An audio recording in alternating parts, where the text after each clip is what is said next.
بسم اللہ الرحمن الرحیم بسم اللہ الرحمن الرحیم۔ السلام علیکم ورحمۃ اللہ وبرکاتہ۔ عزیز طلبہ، امید ہے آپ تمام احباب خیر و عافیت سے ہوں گے۔ آج مسند امام اعظم کا سبق نمبر 97 ہے، اور اس سبق کے اندر ہم جنابت کی حالت میں روزہ رکھنا اور روزے کی حالت میں بیوی کا بوسہ لینے کا کیا حکم ہے، ان دونوں کی تفصیل پڑھیں گے۔ بیان الاصباح جنوبا فی الصوم وبه قال حدثنا ابو حنیفۃ عن عطاء عن عائشۃ رضی اللہ تعالی عنہا قالت كان يصبح رسول اللہ صلی اللہ علیہ وسلم جنوبا من غیر احتلام ثم يتم صومه۔ حضرت عائشہ رضی اللہ تعالی عنہا سے مروی ہے، وہ فرماتی ہیں کہ نبی کریم صلی اللہ علیہ وسلم صبح کو اٹھتے، خواب دیکھے بغیر غسل کی ضرورت ہوتی، ثم یتم صومہ، پھر آپ صلی اللہ علیہ وسلم اپنا روزہ مکمل فرماتے۔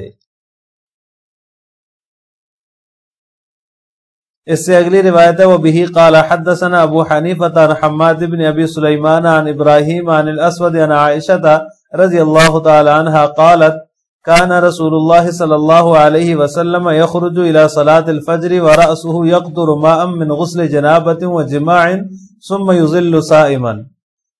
حضرت عائشہ رضی اللہ تعالی عنہا سے مروی ہے، وہ فرماتی ہیں کہ رسول اللہ صلی اللہ علیہ وسلم نماز فجر کے لیے تشریف لے جاتے، اور آپ صلی اللہ علیہ وسلم کے سر مبارک سے مباشرت کے سبب غسل جنابت کے پانی کے قطرے ٹپک رہے ہوتے، پھر آپ صلی اللہ علیہ وسلم دن بھر روزے سے رہتے، ثم یظل صائما، پھر دن بھر روزے سے رہتے۔ بیان رخصت التقبیل فی الصوم وبہ قال حدثنا ابو حنیفۃ عن حماد عن ابراہیم عن الاسود عن عائشۃ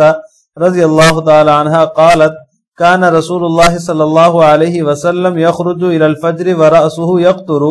ويظل صائما وبإسناده كان النبي صلی اللہ علیہ وسلم يقبل نساءه في رمضان۔ حضرت عائشہ رضی اللہ تعالی عنہا سے مروی ہے، وہ فرماتی ہیں کہ رسول اللہ صلی اللہ علیہ وسلم نماز فجر کے لیے نکلتے اس حال میں کہ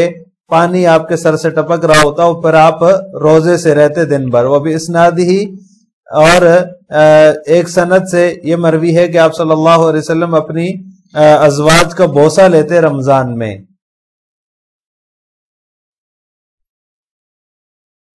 اس سے اگلی روایت ہے، وبہ قال حدثنا ابو حنیفۃ عن الہیثم عن عامر الشعبی عن مسروق عن عائشۃ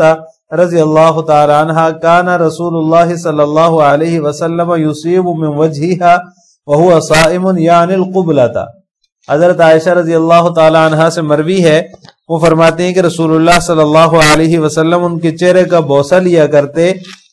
اس حال میں کہ روزے سے ہوتے، یعنی القبلہ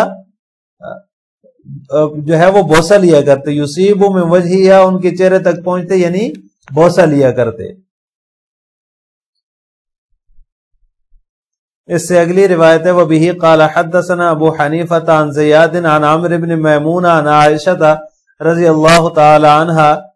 ان النبی صلی اللہ علیہ وسلم كان يقبل وهو صائم۔ حضرت عائشہ رضی اللہ تعالی عنہا سے مروی ہے کہ رسول اللہ صلی اللہ علیہ وسلم روزے کی حالت میں ان کے چہرے کا بوسہ لیا کرتے۔ عزیز طلبہ، ان روایات کے اندر دو مسئلوں کا بیان ہے کہ آپ صلی اللہ علیہ وسلم نے جو ہے وہ جب ایک دفعہ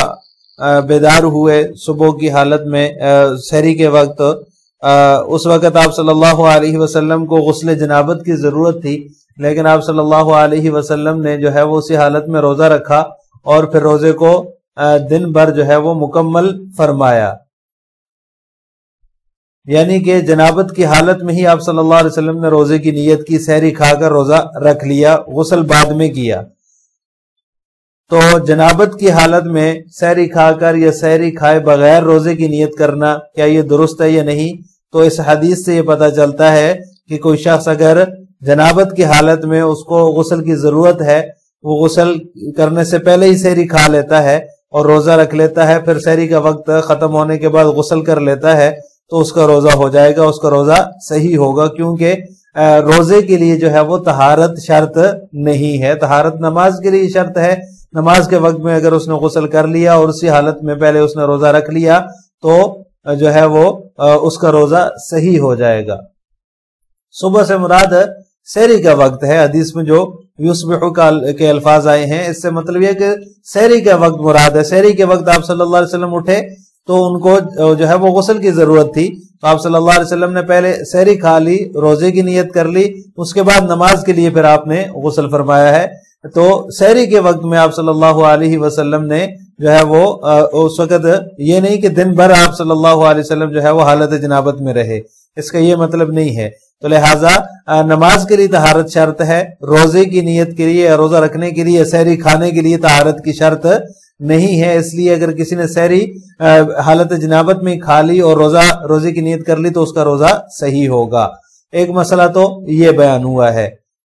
دوسرا مسئلہ یہ ہے کہ روزے کی حالت میں شوہر اپنی بیوی کا بوسہ لے سکتا ہے یا نہیں لے سکتا۔ تو روایات میں جس طرح آتا ہے، حضرت عائشہ رضی اللہ تعالی عنہا فرماتی ہیں کہ جنابت روزے کی حالت میں آپ صلی اللہ علیہ وسلم نے جو ہے وہ میرے چہرے کا بوسہ لیا۔ جو ہے وہ بعض روایت میں آتا ہے کہ آپ صلی اللہ علیہ وسلم نے یقبل نساءہ فی رمضان میں اپنی جو ہے وہ عورت کا بوسہ لیا، اپنی ازواج کا بوسہ لیا۔ تو اس سے بھی پتہ چلتا ہے، حضرت عائشہ نے دوسری روایت میں یہ فرمایا کہ آپ صلی اللہ علیہ وسلم نے ان کے چہرے کا بوسہ لیا۔ تو روزے کی حالت میں چہرے کا بوسہ لینا، اس سے روزہ فاسد نہیں ہوتا، روزہ نہیں ٹوٹتا، بشرطے کہ بوسہ ہی رہے۔ مطلب یہ ہے کہ اس سے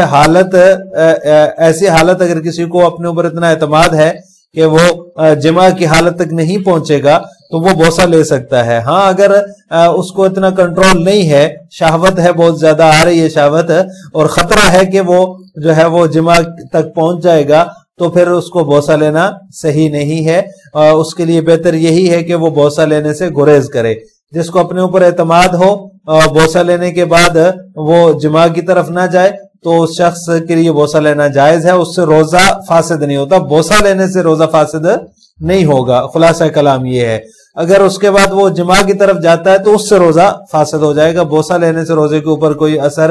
نہیں پڑے گا۔ یہ ایک احتیاطی بات ہے کہ اگر کسی کو اپنے اوپر اعتماد نہیں ہے، جماع کی طرف رغبت اس کی بڑھ جائے گی، اوپر اس سے کنٹرول نہیں ہوگا، وہ جماع کر لے گا، تو اس کو بوسہ نہیں لینا چاہیے۔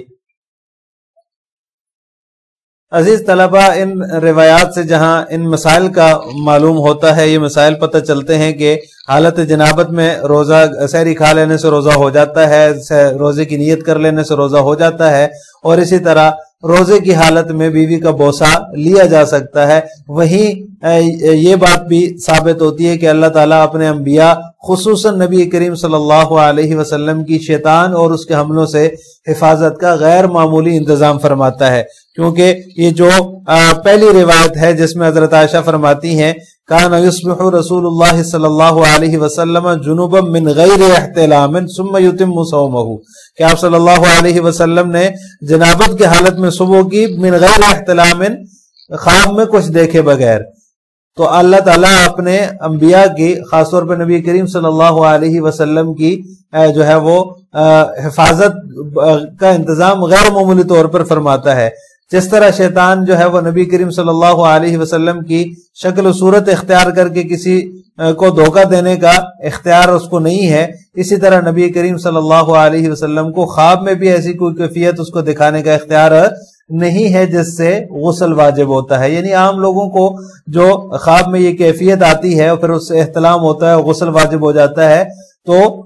اس طرح جو ہے وہ انبیاء کرام علیہم الصلوۃ والسلام کو نہیں ہوتا۔ اللہ تعالیٰ شیطان سے اور اس کے حملوں سے اپنے انبیاء کی خصوصی حفاظت کا انتظام فرماتا ہے۔ تو شیطان کو اتنی قدرت نہیں ہے کہ وہ آپ صلی اللہ علیہ وسلم کو خواب میں کوئی ایسی کیفیت دکھا سکے جس کے بعد انسان پر غسل واجب ہو جاتا ہے۔ تو یہاں پر اسی لیے من غیر احتلام کے الفاظ ہیں کہ احتلام کے بغیر جو ہے آپ صلی اللہ علیہ وسلم کو غسل جنابت کی ضرورت تھی، تو لہٰذا اللہ تعالیٰ جو ہے وہ شیطان کے عملوں سے آپ صلی اللہ علیہ وسلم کی جو ہے وہ خصوصی حفاظت فرماتا ہے، انبیاء کرام علیہ الصلوۃ والسلام کی بھی خصوصی حفاظت کا انتظام فرماتا ہے۔ تو اب اس میں ایک سبق یہ بھی ہے کہ جس کی ذات کی حفاظت اللہ تعالیٰ اس درجے احتیاط سے جو ہے وہ فرماتا ہے اور اتنا غیر معمولی انتظام فرماتا ہے، تو اس کی تعلیمات، اس کی افکار کی اور اس کے جو احکامات ہیں اس کی حفاظت کا کس قدر جو ہے وہ اہتمام ہوگا، کس قدر احتیاط ہوگی۔ لیکن منکرین حدیث جو ہیں، جن کو انکار حدیث کا جو ہے وہ روگ لگا ہوا ہے، ان کے مرض کا کوئی علاج نہیں ہے، وہ اس کے باوجود جو ہے وہ آپ صلی اللہ علیہ وسلم کی تعلیمات کا، آپ صلی اللہ علیہ وسلم کی سنتوں کا، آپ صلی اللہ علیہ وسلم کی احادیث کا بلا جھجک انکار کر رہے ہیں۔ اللہ تعالی ہماری حفاظت فرمائے اس فتنے سے بھی، اور شیطان کے شر اور اس کے حملوں سے بھی اللہ تعالی ہماری حفاظت فرمائے۔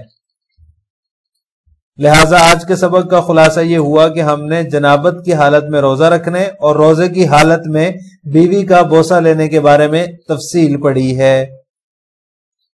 آخر میں آپ سے 2 سوال ہیں۔ نمبر 1، جنابت کی حالت میں روزہ رکھنا کیوں جائز ہے؟ نمبر 2، اللہ تعالیٰ شیطان سے نبی کریم صلی اللہ علیہ وسلم کی حفاظت کس طرح فرماتا ہے؟ ان دونوں سوالوں کا جواب آپ نے کمنٹ باکس میں دینا ہے۔ السلام علیکم ورحمۃ اللہ وبرکاتہ۔